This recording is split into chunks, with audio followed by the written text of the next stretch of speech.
Because this is, oh yeah, just stay here. Yeah, it's this one. Stay here? Yeah. And then you see where it says sell lot? Just go into that one. So stay on the left. Suspension's a little bit soft, but we'll take it.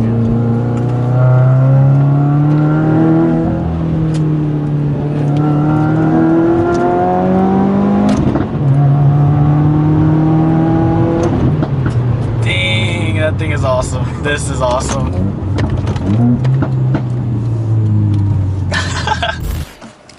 Alrighty, so we're here in Orlando International. As you can see, a beautiful view of the skyline at night. We're here today because I was shooting a WRX, a beautiful WRX, by the owner of Kevin. What's going Hello, on? Kevin.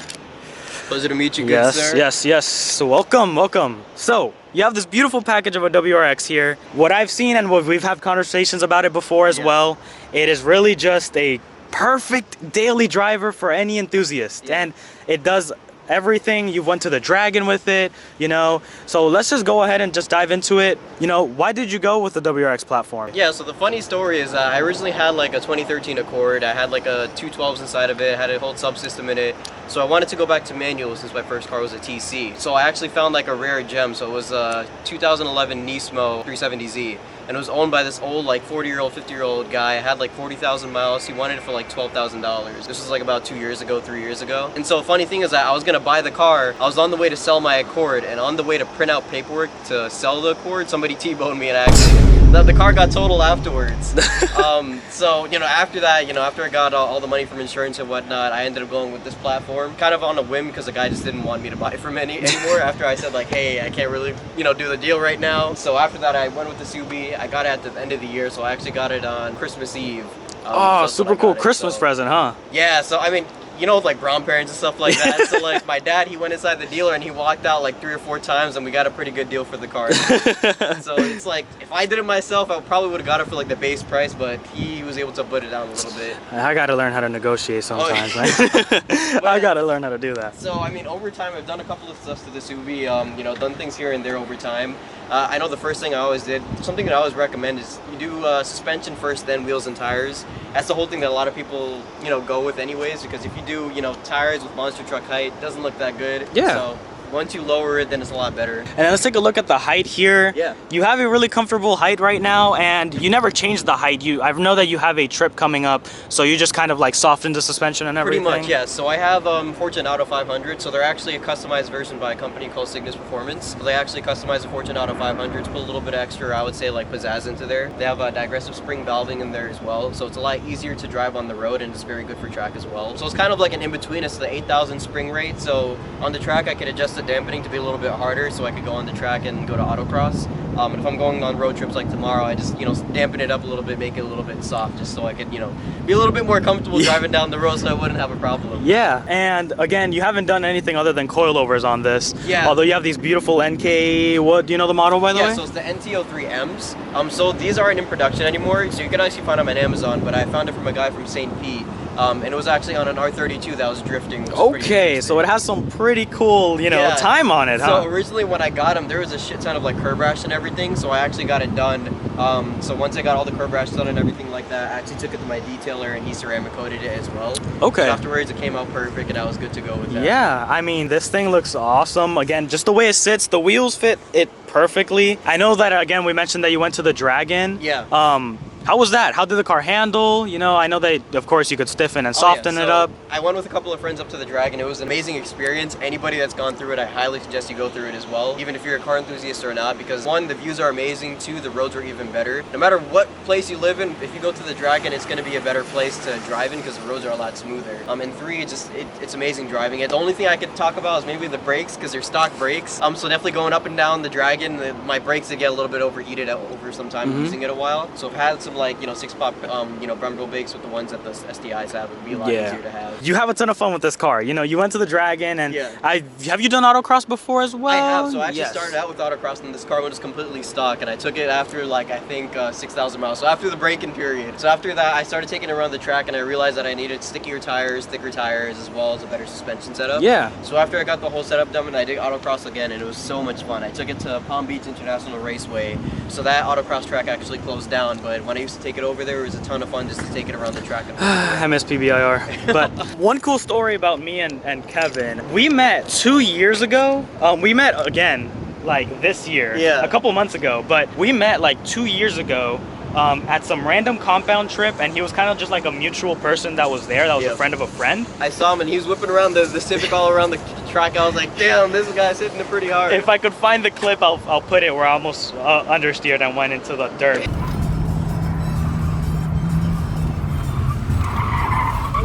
We gotta go! But yeah, and then one day, you know, like, then we met again, and it was just super cool, just an experience. It's just like, dude, it's such a small world, and it's super cool how cars could still, like, unify people even through a ton of time. Yeah, that's just a cool story that I want to plug into as well. Quickly, so roof rack, do you often use it, or do you just like how it looks? So, I use the roof rack like once or twice in my life. I have it made here mainly for looks, because I really wanted roof rack look. So, I've actually used the bike rack before, so I've used it once or twice just to say, if people ask me, like, yeah, I've used it before, but honestly, I don't use it at all. It's just mainly there for look. Everything else of the car is mainly just like looks wise. I just have the audio setup done to it with pretty much a sub kicker setup. Speakers, kicker setup all around, and then I have the Pioneer head unit as well. I don't do anything to the transmission or the engine. I mean, you already know Subis, they blow up left and right.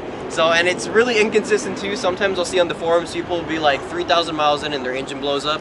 It could be user error, but just so I can keep dealer warranty, I just have the I have the engine and the transmission pretty much. Yeah, and honestly, to be honest, I would keep it the same, just because you have enough power to have fun and do a ton of things. And again, it is a comfortable daily driver. And again, you drive this everywhere to work and back to anywhere you're gonna go. And again, the main goal about this is just to keep it comfortable. And it's done that. It really has done that. And I really think that this is, you know, that's why I really wanted to cover this car when I first saw it after, because I saw it bone stock when you had like what, like less than 2,000 miles. It was still in the braking period when we went to the compound. Exactly. Yes. Exactly. So then seeing it again and seeing how like all the progress it's made and just seeing how it's like the perfect, just, I know I've been saying this a lot, but the perfect daily driver, just so enough to where you can have fun while still looking good and while being comfortable, you know? Exactly, not having to worry about it. And I still get gas mileage, like if I go on the highway, I'll get like 35 miles per gallon, 30 miles per gallon. But that's like if I have a really light foot. Exactly. And again, even then, we've spent how long? Like 30 minutes trying to find a good spot to shoot this car. Exactly, yeah. And just sitting in the car, we were going through a ton of bumps, a ton of ramps and stuff and as we're up here. Not too bad. And it was comfortable, and it was like, it was fun. You know, it was fun. So I know you mentioned you did the audio system, so you want to go ahead and pop the trunk, take a look into that? Yeah, I could pop that. So when I had my Accord, I had two 12s in there. So I just went with the smaller setup here because the Accord actually had a lot more, I would say, like trunk space. So this is a simple kicker setup. I wanted to keep a kicker all around because the factory upgrade for kickers, they just have a plug and play. Yeah. I didn't want to do too much work to the WRX at that time, so I simply just bought it off of a Crash Subi and I just plugged it in. Everything else, it pretty much did all the harnessing and everything just routed up to the front. Funny thing, there's actually this company, I forgot the name, but they make pretty much all the cabling that you need for the head unit, so you don't have to, you know, splice anything or solder anything. Okay, so that's dope. Plug and play. That's dope. So it really was just all plug it in. Exactly. So you didn't have to splice wires? Didn't have to splice anything. So what'd you connect it to? I'm actually now really interested in this because I didn't know this. Yeah, so like when you take out the head unit, there's a whole bunch of wires, and when you buy like any type of head unit, they're gonna give you essentially like a harness, and there's a whole bunch of wires you have to splice and pretty much solder into it. So you send all of your pretty much equipment to the company. They do only Pioneer and Sony head units, only specific ones, and then they do all the soldering, all the wiring for you. So once they send it back to you, it has everything all ready to go. So you just simply plug it into the pretty much the factory harness. Yeah. To the other and I mean, I love how it looks in here. It's really street. I know that your back seat was open. Can you close the back seat? Yeah, I can close the back seat. It's just mainly for the sub itself because once you do close the back seat, it essentially just reduces the kind of like drowns it out. Exactly. So basically what I do, I just put it down, and it helps with the exhaust too because I like hearing the exhaust. Again, with the car being pretty much dealer warranted, if I had to do anything from the downpipe upwards, then I'll have to get a tune for the car. And then, then warranty. Pretty much the warranty just gets voided after that. It really depends on the dealer. Some dealers are comfortable with it. Most dealers are an asshole when it comes to that type of stuff, so it really depends. So I just have the mid-pipe and I have an axle back on here. So that's why it's a little bit quieter than usual, but you know, you can still hear it here and there when you try to go onto the car. Yeah, I know. And I mean, again, I've heard it, and it sounds really good. And it's good to hear that you can close the back seat if you have to. Exactly. But again, it's really... put people in the back and have this 4-seating. Yeah, because that back seat just folded down. But, you know, it's really just you. Exactly. So it's really all just about your enjoyment of the car. I see you have some sound deadening here. Yeah. So I pretty much sound deadened the whole back. I forgot to talk about that as well. You can't really see it here because you have to take out all the stuff here. And that's great. You know, I'm glad that it's hidden. You know, that makes it really clean as well. Exactly. So you don't really have to worry about it. But yeah, the whole back is sound deadened. Pretty much everything is sound deadened in the back. I do have a shit ton of microfiber cloths, like put in like a little bit, like the little creases and whatnot, because there's a lot of rattling in the back with the Subies, just with the build quality. Yeah. So pretty much just sound deadened in the back, so nothing rattles. And so why did you do this like kind of pattern here? Is that just because you had some spare material? I had spare material, so I was like, I don't really want to throw it away. So yeah, I mean, why not? Yeah, just whatever, you know. And I mean, it looks like you did it like for a reason, which is why I asked. And I was like, is that really? I've never done sound deadening. Material, and so what I did, you just take your finger or whatever, and you just start tapping all the panels. And if you hear like a hollow point, that's usually where I put it. Oh, that's smart. It starts vibrating. So yeah. So like as you start tapping around, if you hear a hollow point, then you put the sound deadening material. That's just really the way smart. I go about it. I don't know if that's the professional way, but I mean, it makes sense. Whatever I mean, material I had left, I just kept going through. If it works, it works, right? Exactly. Yeah. So I never had any problems with it, and then the sound quality is great, especially the back, because there's no more rattling, especially with all the sound deadening. Yeah, and it sounds really good, like really good. Exactly. And if I try to record it, the camera will not do it justice whatsoever. I could attempt to, but I'm not really gonna bother because it won't do it justice, just because of like it won't. Microphones will never do it justice. You need to like hear this thing, but it sounds amazing, and I love like the street style of it. Like it really is just a really nice street car, and again, it has all the things you need to enjoy it, but you know, not something that's like out there, not too much and not too little. So that's what I really like about it. I see you have like a diffuser here. Yeah. So where'd you get that from? Why'd you decide to go with the diffuser? That diffuser is from Bruce Engineering. So there's a lot of different diffusers on the market. I feel like the market for all the WRXs or STIs, be it all Subies, the market is pretty huge. I kind of went with this one because of the fact that I kind of like how it looks at the moment. A lot of the other diffusers, they're either too big or they're too glossy. I wanted to go more for like a matte look on the car. So all my panels and things like that, even on the inside, they're all pretty much matte colored. Yeah. And I kind of like this one too because the shape of it is kind of good and it's also kind of muted. I also wanted to go for more, like you were saying, more of like a street car, daily type of look. So I wasn't going for anything that's too big.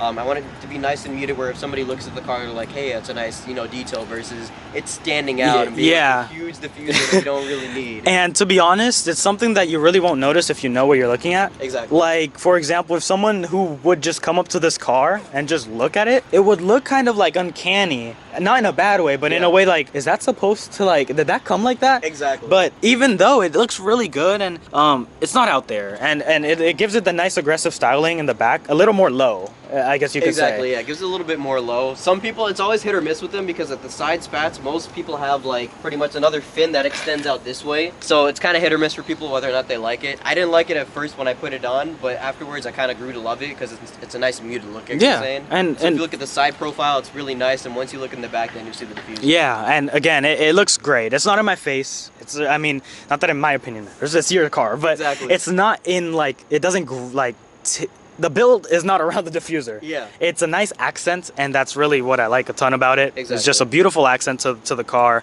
So yeah, I mean, I really love just the overall look. I know you've done just, your interior is really nice and clean and everything. Let's go ahead and take a look at that. Yeah, definitely. I know you do have a really cool shifter as well. Yeah, so the shifter comes from Likewise. It's their Daytona Pro shifter. It's a weighted shifter as well, so the shift knob is actually pretty heavy. But if anybody knows, if they drive the FA WRX, the throws on it is like, it's like going from Canada all the way back to Florida. The throws are so long. So I do prefer the weighted shifter because it helps with the shift a little bit, makes it feel a little bit more clunky in that feeling too. Yeah. Other than that, mainly everything else is stock on here, other than like the head unit. So I bought an aftermarket glossy like head unit bracket to put in there.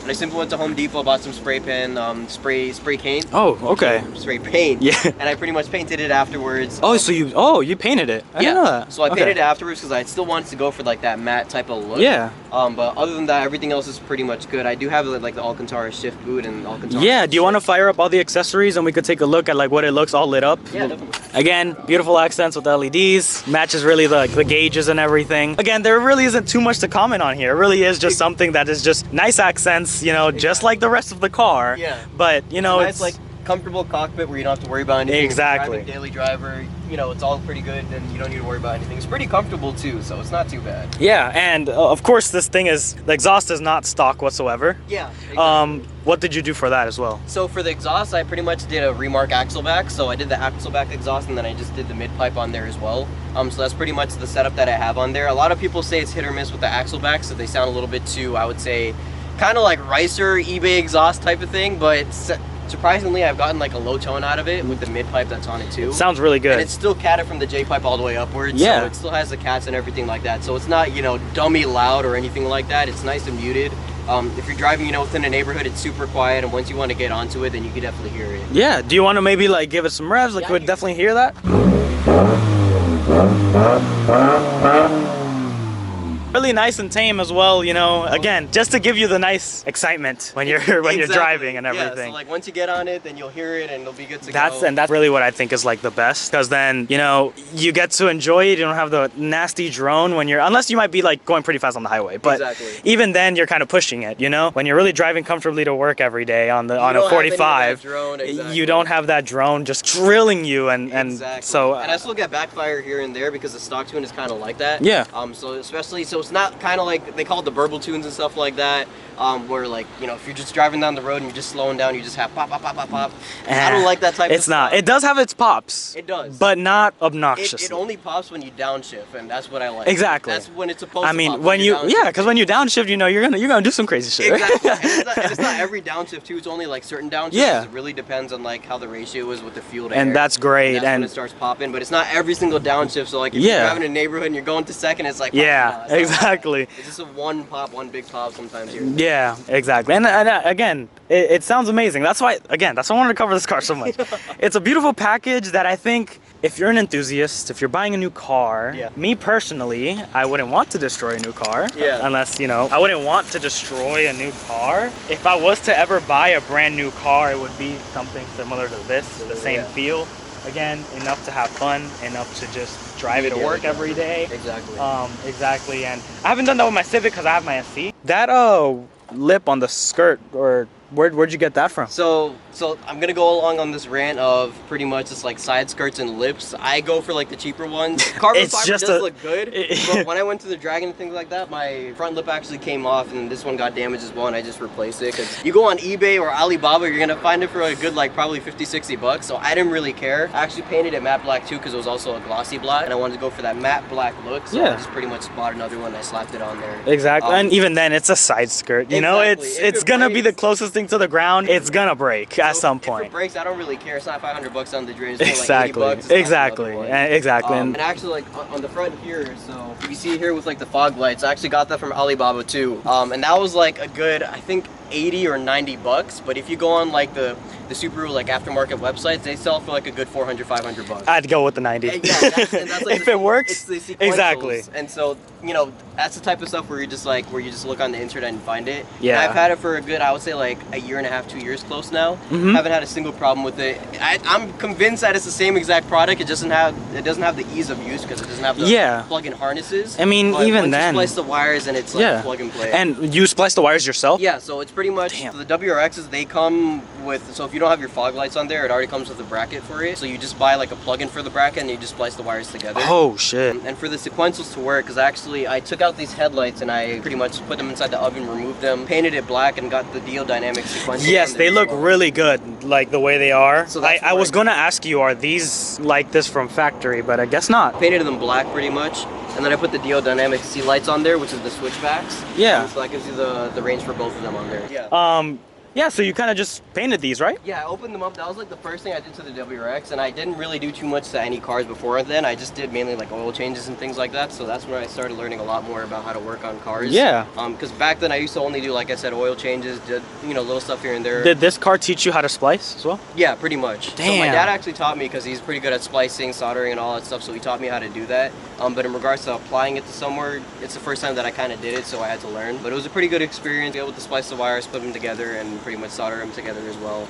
I haven't had a single problem with them, and I've had them for about like a year, 2 years now, same amount of time. and there's no condensation within the headlights either. So They look really good. as long as you go with the right products, I know Deadening is what I got all my stuff from, and they were perfect. The beautiful rubber glue and everything like that. It was chilling out. And it looks, again, it looks really good. The black matches all the other blacks. Yeah. They're good, great contrasts against the white. So they look really good. And again, the grill and everything, that all was like that, right? Yeah. So the grill. Yeah, and these cars are so stock. good looking. Yeah. So surprisingly, they're pretty good looking. So the 2018s and up had the facelift, so it doesn't have that 2015 FA look. And also applies to the STIs, but it has like a more, I would say, aggressive type of look. Yeah, and I mean, dude, it looks so good. Obviously, the $80 diffuser on there was painted matte black as well. But other than that, I think that's pretty much done to what's most of the car. I was hoping the new WRXs would grow on me, and I've seen they haven't for me. And let's talk about that quickly. I've seen some video or like photoshopped images of them lowered, and the black accent color painted. It looks better. It looks way better once you do that. Front facial looks really nice, in my opinion. It looks nice and updated, but it's just the backwards. The rear just so feels so it's high so up. bad. I think they might do like a facelift where it actually comes down lower, maybe. Okay. I'm not saying that they are in the process of that, but considering the feedback that they're getting, they should. Exactly, but at this point, I don't trust Subaru anymore because they discontinued the STI as well. Oh, right. They did, so they're not making an engine STI anymore. They're most likely going to go electric afterwards, so pretty much out the drain with that. I mean, same thing with the Hellcats too. They pretty much all the like cool cars. They're all going down. I saw this post on Instagram recently, and it wasn't save the manuals anymore. It's save the engines. Yeah, literally. Like, at this point, that's what I was thinking too. Yeah. That's literally, it's funny. I mean, I had the same idea as well. I was like, dude, suddenly this is not gonna even become save the manuals. Exactly. Anything you that's just have to save powered. any combustion engine at this point. Anything that's gas powered is like gonna be like, let's try to save it. Exactly. But yeah, I mean, again, this thing is a really good package. I'm pretty sure we talked about everything with this. Yeah, I think that this. It does cover everything. Other than that, it's ceramic coated, which is honestly a godsend. And who did your ceramic coating, by the way? So the detail pack actually did my ceramic coating. He's amazing. He does a lot of good vehicles if you're in the Lake Nona or Orlando area. So at the detail plug, that's pretty much, he did everything for me. He was ceramic coated the wheels, ceramic coated the whole car. Yep. He was able to detail everything, and it's not really until you have a detailer show you how bad your paint is that you don't really realize how bad it is. Because he showed me all of the pretty much the circular like scratches and everything like that that he was able to buff out. And then you were never able to unsee it after he showed you. Exactly. So now I look at the car, and if I see a little scratch, I'm like, oh god, now I see a scratch. Yeah, that's one of the bad things. That's one of the reasons why I haven't gone into detailing. It'll make my life a nightmare. Yeah. But as for for my other cars, when I do finish them, or like my SC and stuff, definitely going ceramic coating. Once you get into detail world, you just become very, I would say, OCD-like, because I have a whole like bag in the back. Where I've noticed. Yeah, and that bag is like. He actually gave me that bag as well. Dude. So every customer he does detailing for, he'll give you that bag, and it has that whole setup. Damn, that's sick. I mean, dude, I'm telling you, that bag looks freaking amazing. So pretty much after that, because I plan to keep this car for the long term, so that's why I want to get a ceramic coat and make sure that pretty much the paint is all good to go. Because I know a lot of Japanese cars are known for softer paint, where German cars have a lot harder paint. These kind of wear and tear a little bit more versus like the German cars. Yeah, and it looks great, and I think we're about to get kicked out, so let's get going. The location and things got darker. Yeah.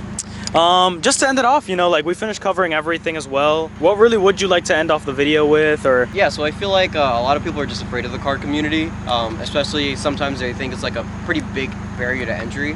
But honestly, once you start going to car meets and things like that, you don't have to have a car. I went to a lot of car meets with my Accord, and I met a lot of amazing people. Same here. And I feel like that's when you start getting a little bit of a taste of what car you want to get. So somebody for like a first car, I would say, just shop around, see what's available out there, and definitely get your hands a little bit dirty. Start going to a lot more car meets. Go for a lot of ride-alongs with people, because that's how you find the passion in the specific car that you want, and that's how you get it down to that. But in regards to like modding cars, don't be afraid to do it. I mean, the WRX is the first car that I started modding a lot of cars for. I had some experience changing oil and just doing regular maintenance, but nothing related towards mods. So I would say, like, don't be afraid to do it, and have money to do it as well, because mods are expensive. So just make sure that my general rule is that if I drop down money on a mod, I should have the same amount of money if I needed to replace it. So if that goes for anything, like wheels and tires, I should have enough money to replace it. You could buy it twice. Exactly. Yeah, buy me it too. twice. Me That's too. what I usually go by. Yes, me too. But so engine-wise, oh god, I'm ready for an extra engine. I mean, I technically should since I have a Subi, but at this point, it's just like you got to do what you got to do. But yeah, that's probably what I go by in regards to modding wise. Perfect. Well, dude, thank you so much for your time, dude. It was awesome covering this car. Appreciate it's a beautiful car as well. So it was great covering all of this, dude. Thank you so much for your time, sir. dude. Yeah, of course.